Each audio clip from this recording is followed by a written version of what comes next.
So I'm not gonna lie, the idea of there being a Bambi 2 I surprisingly found interesting. The reason? I really like the first one. I think it's a unique, important, even groundbreaking film. It's a movie that lets the art tell a lot of the story. It doesn't have to over-explain, it doesn't have to create a bad guy, it's just a little slice of life. The sequel had an interesting premise, at least from my point of view. It takes place literally after Bambi loses his mother. Yeah, spoiler alert. I think most of you know that though. Bambi's father requests that somebody else looks after him because he's going to be too busy, but the owl suggests that maybe he should raise him. Thus, the rest of the film is just watching Bambi grow up with his father, who has never been a parent before. Again, no complicated stories, no bad guys, just a little chunk of this one life. In some respects, it's exactly what I was looking for. It's kind of what I thought I would get, kind of what I was expecting, and it's well done.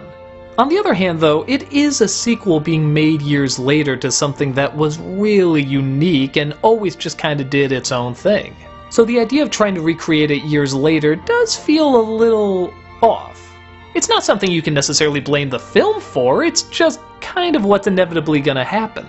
The artistry is really good. This movie does everything in its power to recreate the look of the original Bambi, and the feel, and the pacing. And for the most part, it does a really good job. When it has to look like Calming Winter, it looks like Calming Winters. When those extreme colors have to come in with the heavy shadows that are somehow red and blue and so forth, they bring that back too, and it's really effective.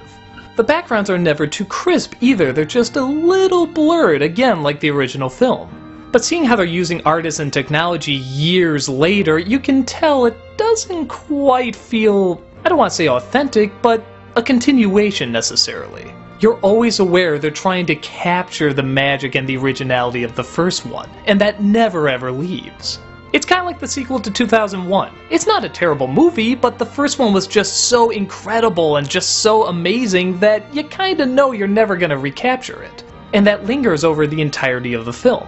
But on top of that, there are some other problems too. One is, there are songs of the time period thrown in, and they are kind of distracting, which, again, not to act like all the songs in the original Bambi were timeless, but these really do kind of take you out of the environment. Not Tarzan bad or Return to Neverland bad, but still noticeable.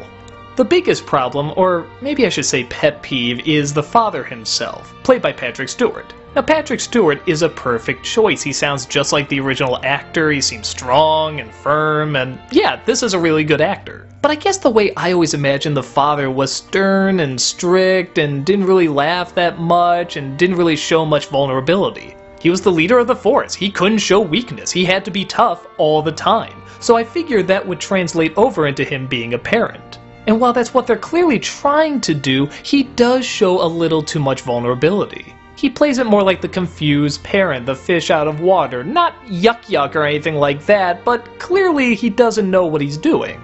And of course eventually he lets his guard down and he goes play with Bambi and has fun, and then he realizes, oh, he was supposed to be stern and strict, and yeah, it's just kind of that thing.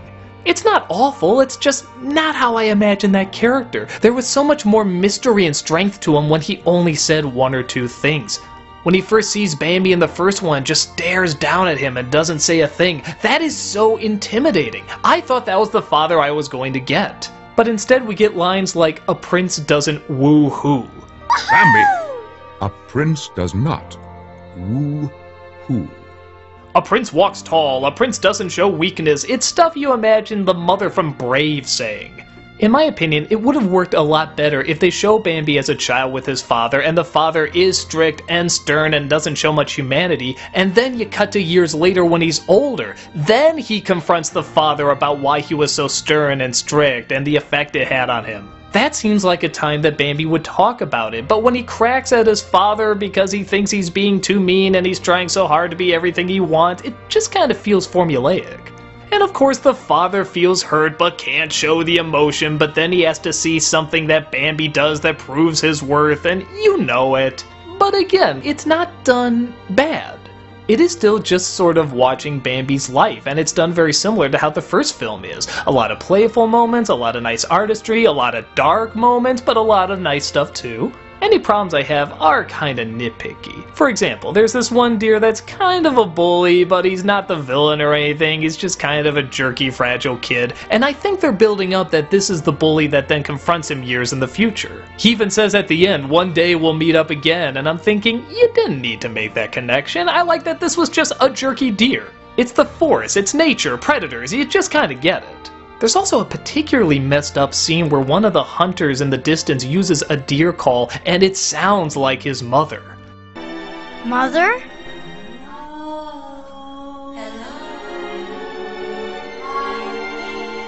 I didn't know whether I really liked this or found it really silly, but it is kinda disturbing and uncomfortable, but in a good way.